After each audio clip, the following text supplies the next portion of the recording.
எதிர்க்கட்சி தலைவர் எங்கள் கட்சி மேலே வச்சிருக்கிற கரிசனத்துக்கு ரொம்ப நன்றி அப்படின்னு ஒருத்தர் பெரிய கும்பிடா போட்டிருக்காரு.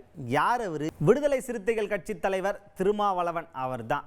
என்னென்னா, எதிர்க்கட்சி தலைவர் எடப்பாடி பழனிசாமி இருக்கார்ல, அவர் என்ன சொல்லியிருக்காருன்னா, எங்கள் கட்சி ஏதோ திமுக விழுங்க போகிறதா சொல்லிக்கிட்டு இருக்காரு.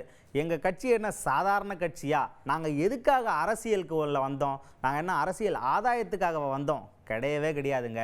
நாங்கள் அந்த ஏழை எளிய மக்கள் இருக்காங்க பார்த்தீங்களா, அவங்களோட விடுதலைக்காகவும் அவங்களோட வாழ்வியல் நாங்கள் வெளிக்காட்டுறதுக்காகவும் தான் இங்கே வந்தோமே தவிர வேறு எந்த உள்நோக்கத்துக்காகவும் நாங்கள் வரலைங்க. அப்படிப்பட்ட இந்த கட்சி இன்னைக்கு எந்த அளவுக்கு வளர்ந்துருக்குன்னு அவருக்கு தெரியுமா? அதை விட்டுட்டு சும்மா இவர் இஷ்டத்துக்கு பேசிக்கிட்டு இருக்காரு. இருந்தாலும் நான் ஒன்று சொல்லிக்கிறேன், அவரோட இந்த கரிசனத்துக்கு, எங்கள் கட்சி மேலே வச்சிருக்கிற அவரோட இந்த கரிசனத்துக்கு நான் பெரிய நன்றியாக சொல்லிக்கிறேங்க அப்படின்னு எடப்பாடி பழனிசாமி அவர்களோட கருத்துக்கு நன்றி சொல்லியிருக்காரு திருமாவளவன் அவர்கள். எதிர்க்கட்சி தலைவர் மாண்புமிகு எடப்பாடி பழனிசாமி அவர்கள் மதுரையிலே உரையாற்றுகையில் விடுதலை சிறுத்தைகள் கட்சியை திமுக மெல்ல மெல்ல விழுங்கிவிடும் என்று பேசியிருக்கிறார். விடுதலை சிறுத்தைகள் கட்சி எளிய மக்களுக்கான ஒரு இயக்கம், விளிம்பு நிலை மக்களின் விடுதலைக்கான அரசியலை பேசும் இயக்கம். வெறும் தேர்தல் ஆதாயங்களுக்காக முடிவெடுக்கக்கூடிய ஒரு இயக்கம் இல்லை. எனவே இந்த இயக்கத்தின் அரசியலை எவராலும் நீர்த்து போக செய்ய முடியாது. இந்த கட்சி நாளுக்கு நாள் வலிமை பெற்று வருவது அவருக்கு தெரியும். ஆனாலும்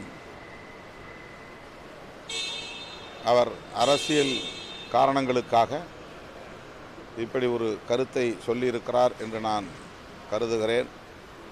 எங்கள் மீதுள்ள அவருடைய கரிசனத்திற்கு எனது நன்றியையும் தெரிவித்துக் கொள்கிறேன். அடுத்ததாக பேசின திருமாவளவன் அவர்கள் என்ன சொல்லியிருக்கார் அப்படின்னு பார்த்தீங்கன்னா, இப்போ சமீபத்தில் அந்த தூய்மை பணியாளர் பெண் மழை நீரில் கசிந்த அந்த மின்கசிவால் இறந்து போயிட்டாங்க. அது மட்டும் இல்லைங்க, இப்போ ரீசன்ட் டைமில் ஒரு பொண்ணு மழைநீர் வடிகால் பள்ளத்தில் விழுந்து இறந்து போயிட்டாங்க. இந்த மாதிரி நிறைய மரணங்கள்லாம் நடந்துக்கிட்டு இருக்கு. இதெல்லாம் தடுக்கணும்னா மழை காலத்துக்கு முன்னாடியே சரியான நடவடிக்கைகள்லாம் மேற்கொண்டு வைக்கணுங்க.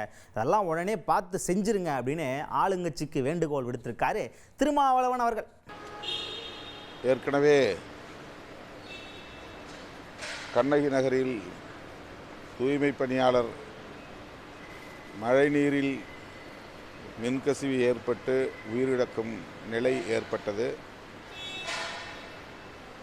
அதனைத் தொடர்ந்து இப்போது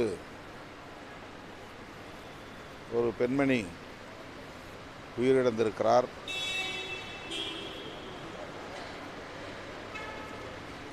மழைக்காலம் தீவிரமடைவதற்குள்ளாக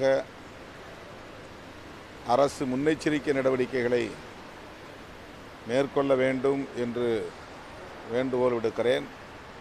உயிரிழப்புகளை தடுக்கக்கூடிய வகையில்